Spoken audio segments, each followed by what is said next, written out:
யாரை நம்பி நான் வரல. என்னை சிண்டி பார்க்க வேண்டாதான் நான் சொல்றேன். ஒரு பெண்ணா என்னை சிண்டி பார்க்காதீங்க, அவ்வளவுதான் நான் சொல்ல வரேன். ஆக்ட்ரஸ் குஷ்பு மற்றும் டைரக்டர் சுந்தர்சியோட மகளான அவந்திகாவுடைய மேரேஜ் சில நாட்களுக்கு முன்னாடி கோவால ரொம்ப பிரம்மாண்டமாவே நடந்து முடிச்சிருக்குன்னு சொல்லலாம். அண்ட் இன்னுமே குஷ்பு மற்றும் சுந்தர்சி அவர்கள் ரொம்ப பிஸியாவே இருக்காங்க.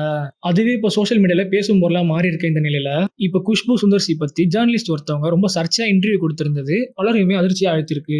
மேலும் அவர் கொடுத்திருந்த இன்டர்வியூக்கு பதிலடி கொடுக்குற மாதிரி குஷ்புவும் சில விஷயங்கள் பேசியிருந்தாங்க. அதாவது குஷ்பு மற்றும் சுந்தர்சி ரெண்டு பேருமே லவ் மேரேஜ் தான் பண்ணிக்கிட்டாங்க அப்படின்றது எல்லாருக்குமே தெரிஞ்ச விஷயம் தான். கடந்த 2000 தான் இவங்களுடைய மேரேஜ் நடந்திருந்தது. மார்ச் 9 தான் இவங்களுடைய மேரேஜ் நடந்திருந்தது. அதை தொடர்ந்து செப்டம்பர்லேயே அவந்திகா சுந்தர் பிறந்திருக்காங்க. அதை தொடர்ந்து 2003 தான் அனந்திதா சுந்தர் பிறந்திருந்தாங்க.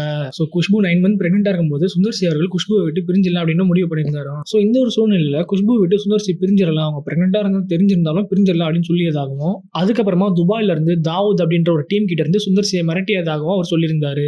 அவர் சொன்னா பாம்பேயும் அதிர்ந்து போவோம் இல்லையா, அதே மாதிரி சுந்தர்சியும் பயந்து நான் தாலி கட்டிடுறேங்க அப்படின்னு சொன்னதாகவும் சொல்லியிருந்தாரு.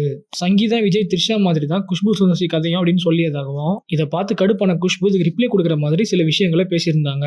அதாவது குஷ்பு இதுக்கு என்ன சொல்லியிருந்தாங்கன்னா, இந்த டேஷ் மகனை ரோட்ல அடிச்சு வெளுக்கணும், இவன் கண்டிப்பா என்கிட்ட செருப்படி வாங்குவான், இவன் ஒரு அப்பனுக்கு பிறந்திருந்தா முடிஞ்சா நேர்ல வந்து பேச சொல்லுங்க, தைரியம் இருந்தா என் மூஞ்ச பார்த்து பேசுடா நாய் அப்படின்னு ரொம்ப கோவமா அந்த ஜேர்னலிஸ்ட்டை திட்டி கமெண்ட் பண்றாங்க.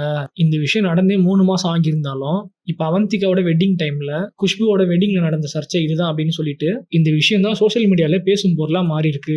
ஸோ இதை பத்தி நீங்க என்ன நினைக்கிறீங்கன்னு கமெண்ட் பண்ணுங்க. வீடியோ பிடிச்சிருந்தா லைக் பண்ணுங்க, கமெண்ட் பண்ணுங்க, ஷேர் பண்ணுங்க. மறக்காம வீ டெக் சேனலை சப்ஸ்கிரைப் பண்ணுங்க.